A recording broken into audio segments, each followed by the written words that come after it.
Good morning, Victor 4 here on another sunny winter's morning in Croxley Green. Sunny but chilly, and chilly is actually what I want today because I'm going to test out some thermal gear for a bike ride I'm doing to the Arctic Circle in a summer or two's time. So here's the gear I'm going to be wearing to keep me warm. And I wanted to run through it quickly, see if it's the right stuff for the trip and see what you think. See if you can give me any better recommendations on what I should be wearing for an Arctic Circle trip. So starting with the feet first, I have these Ultimate Heat Rub base layer socks from Zerofit. So they're really thick, they're rubberized on the bottom so you don't slip around on floors. And I've worn these a couple of times now and found them pretty good. If I'm out for a couple of hours though, my toes do get a bit cold, but otherwise I found these pretty effective. Bit thick with a sort of fleecy lining. And on top of those, I wear some Daytona classic boots. So really good quality, really comfortable. Had these a couple of years now, absolutely love them. Are they the warmest? I'm not sure. But for most of my riding, everyday riding, I really love these. If there's something better that's insulated, I'd love to know about it. Okay, what comes next? Well, I have these Zerofit base layer leggings, the same, this Ultimate Heat Rub, and it's made of a sort of fleecy material on the inside, so it's quite thick, quite fleecy, and I think the premise is this rubs against you and the friction causes some sort of heat. I found them pretty effective, quite thick, pretty effective. Gets a bit chilly on the knees and your unmentionables sometimes.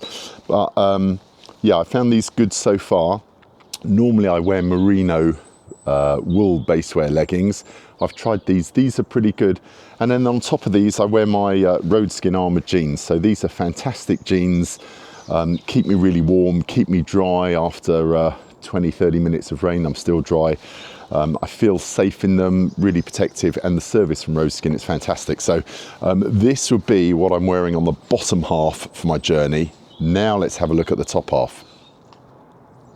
Okay, so we've seen what I'm wearing down below. Let's have a look at what I'm wearing up top. Completing the ensemble is this Zerofit Ultimate Heat Rub base layer. Again, it's got this kind of fleecy material that rubs against you to keep you warm. It's thicker than a regular merino wool base layer. I found it quite effective though, comfortable and warm. I had one more layer to that. I have a thin fleece top on top of that. I like it with a zip, so it's easy to regulate my heat, take on and off. I find this very comfortable combination. On top of all that is my Oxford Mondial jacket. I had this 3 years now, really like it. Multiple season jacket. You've got a lining which you can take out, but it keeps me warm. I can take it out in the warmer weather, and in the warmer weather it's got lots of vents that you can open up to allow some airflow through. So this is really good for multiple seasons. Not the most expensive, so for me a really good multiple season starter jacket if you like. Further up top I have this neck gaiter. This is synthetic material. I want to get a merino wool one which will give me a bit more flexibility, but this is essential for staying warm.